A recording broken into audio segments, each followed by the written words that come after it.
టమాటాలు బాగా పండినాయి. పండిన టమాటాలు కోసేస్తున్నాను. ఎప్పటికప్పుడు మేము టమాటాలు పండినట్టు కోసుకుని కూర వండేసుకుంటున్నాం. ఎన్ని వచ్చినాయి, ఇంకా ఉన్నాయి ఇక్కడ. ఇవి కూడా ఇవన్నీ ఒకేసారి పండుతున్నాయి. ఇవి ఇంకా కొయ్యకపోతే కనుక ఇంకా పండి రాలిపోతాయి గాలికి.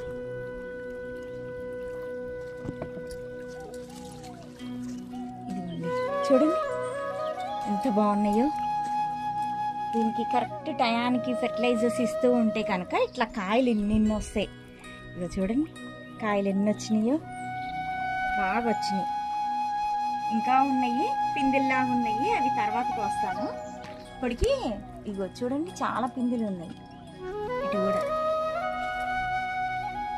ఇలాగా పూత కూడా బాగా వస్తుంది.